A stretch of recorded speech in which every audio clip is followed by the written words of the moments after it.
The deadliest battle ever fought on British soil killed more men than the first day of the Somme. It happened in 1461, and most Britons have never heard of it. Palm Sunday, March 29th, 1461. A snowstorm turned a Yorkshire field into a frozen killing ground. When the storm cleared, 28,000 men lay dead. That's more casualties than Waterloo, more than Hastings, more than any battle in British history. The question isn't just how this happened, it's why we've forgotten the bloodiest day in our island's history.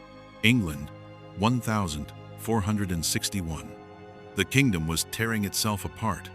For 6 years, two families had been locked in a savage war for the throne. The House of Lancaster, the Red Rose, controlled the crown. King Henry VI sat on the throne, but madness had hollowed him out. His wife, Margaret of Anjou, ruled in his name with an iron fist. Against them stood the House of York, the White Rose. Their champion was 19-year-old Edward, Duke of York. Tall, charismatic, and hungry for power. He'd just won a crushing victory at Mortimer's Cross. He'd declared himself King Edward IV. Now he needed to prove it with blood. Both armies converged on Yorkshire. Edward marched north with 36,000 men. The Lancastrians gathered 42,000, nearly 80,000 soldiers, one out of every 50 people in England, heading toward a single muddy field near the village of Towton. Then nature itself turned against them. A massive snowstorm rolled in from the north, bringing winds so fierce men could barely stand.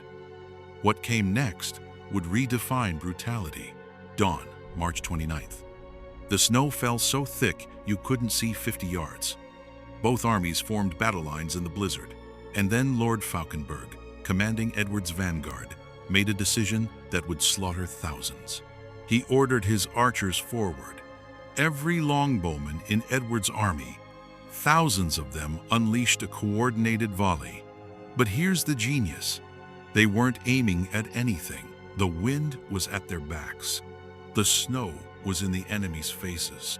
The arrows flew beyond maximum range, carried by the gale, and rained down into the packed Lancastrian ranks. The Lancastrians couldn't see where the arrows came from. They fired back, but their arrows fell short, swallowed by the storm. For 30 minutes, Edward's bowmen systematically butchered them from beyond visual range. The Lancastrians couldn't retreat, couldn't advance, could only die. Finally, the Lancastrian commander snapped. He ordered a full frontal assault. 42,000 men charged blind into the storm, desperate to close the distance and end the slaughter. They had no idea they were running straight into a trap. What happened next wasn't a battle. It was mutual annihilation. The armies collided in zero visibility. Knights in full plate armor couldn't tell friend from enemy. The snow turned to crimson slush within minutes. Men fought for 10 straight hours. Imagine fighting for your life for 10 hours. Your sword arm burning. Your armor so heavy you can barely stand.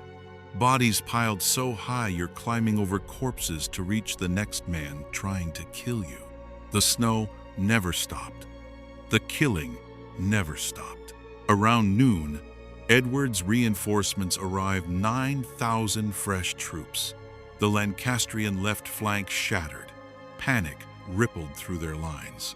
And then the real massacre began. The Lancastrians ran. They fled south toward Tadcaster, toward the River Cock. But the river was in flood, swollen with snowmelt. Hundreds threw themselves into the icy water in full armor. They sank like stones. Hundreds more tried to cross on a narrow bridge. It collapsed under the weight, plunging armored men into the torrent.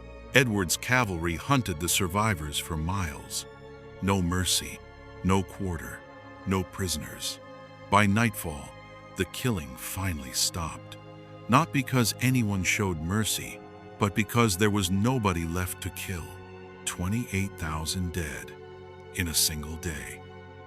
To put that in perspective, England's population in 1461 was only 2.5 million.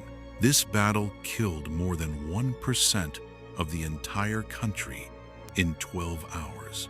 Proportionally, imagine a battle today killing 700,000 Americans. In one afternoon, the bodies were too numerous to bury individually. They dug mass graves, enormous pits that took weeks to fill. The locals called Towton the Field of Blood for generations. The soil stayed stained red for years. Farmers still find bones when they plow. Modern archaeology has confirmed the horror. Excavated skeletons show wounds no human should survive. Skulls split in half by poleaxes, faces caved in by maces, limbs severed by broadswords.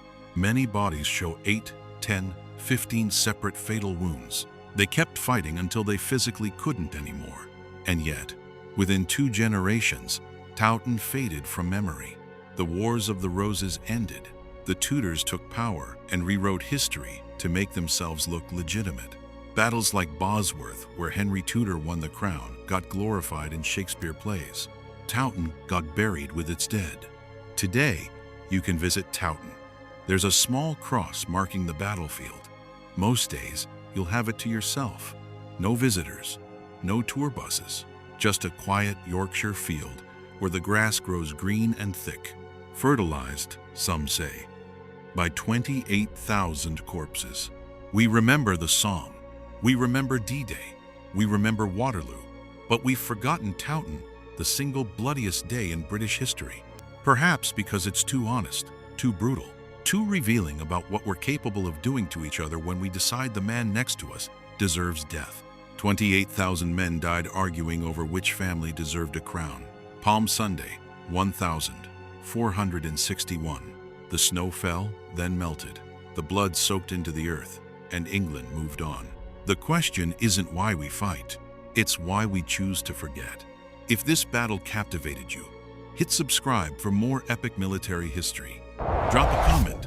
Which forgotten battle should we cover next?